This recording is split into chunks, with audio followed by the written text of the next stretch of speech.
नमस्कार मित्रांनो, मी रमेश शिंदे.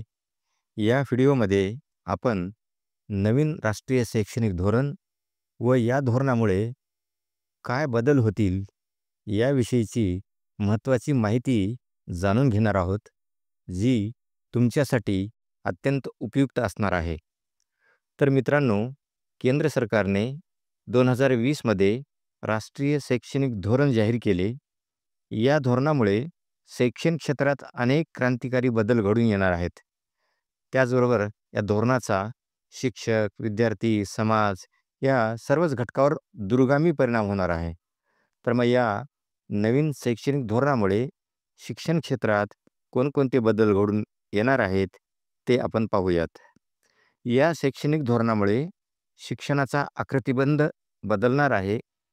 पूर्वीच्या 10+2 या आकृतिबंधाऐवजी या धोरणात 5+3+3+4 हा नवीन आकृतिबंध लागू करण्यात आला आहे. या रचनेनुसार 4 टप्पे सुचविण्यात आलेले आहेत.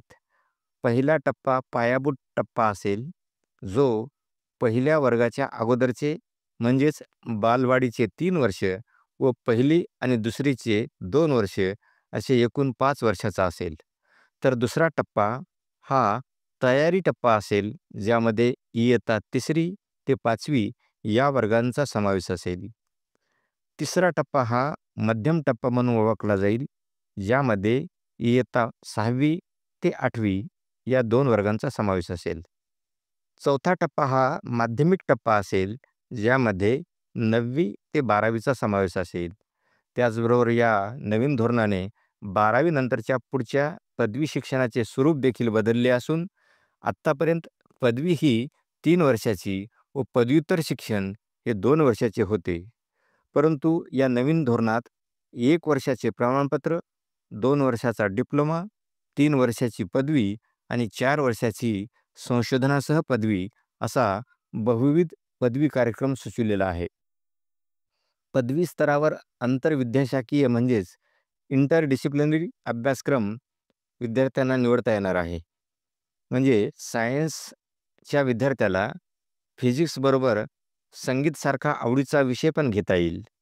त्या विषयाचे क्रेडिट त्याच्या ABCID खात्यावर जमा होतील. या नवीन धोरणात कृतीयुक्त व कौशल्यावर आधारित स्किल बेस्ड शिक्षणावर भर दिलेला आहे. म्हणजेच विद्यार्थ्याला फक्त पदवीचा कागद देणे एवढेच नव्हे, तर विद्यार्थ्यामध्ये कौशल्य निर्माण करणे हा प्रमुख उद्देश या धोरणाचा असेल. कौशल्य आधारित शिक्षण पद्धतीमुळे बेरोजगारांची फौज निर्माण न होता स्वयंरोजगाराच्या माध्यमातून उद्योजक पिढी निर्माण करणे हे प्रमुख उद्दिष्ट या योजनेचे आहे.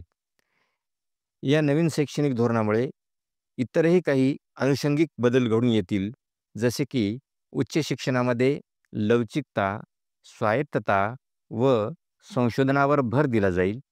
शिक्षण प्रक्रियेमध्ये नवीन तंत्रज्ञानाचा वापर वाढेल. शिक्षणाचे खाजगीकरण पर्यायाने बाजारीकरण होणार, म्हणजेच दर्जेदार शिक्षण गरिबांच्या आणि मध्यम वर्गाच्या आवाक्याबाहेर जाईल असेही दिसून येते. असे असले तरी भारतीय विद्यार्थ्यांचा शैक्षणिक दर्जा वाढवून हा विद्यार्थी जागतिक पातळीवरील स्पर्धेला सामोरे जायला सक्षम बनू शकेल. या नवीन शैक्षणिक धोरणाची यशस्वीता ही या धोरणातील तरतुदी राबविणारे प्रशासकीय अधिकारी व विद्यार्थ्यांचा सकारात्मक प्रतिसाद, त्याचबरोबर बदल स्वीकारण्याची समाजाची मानसिकता या सर्व घटकावर अवलंबून असेल, हे मात्र नक्की.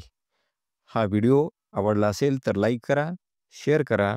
अशीच महत्त्वाची आणि उपयुक्त माहिती तुमच्यापर्यंत पोहोचायची असेल तर चॅनलला सबस्क्राईब करा.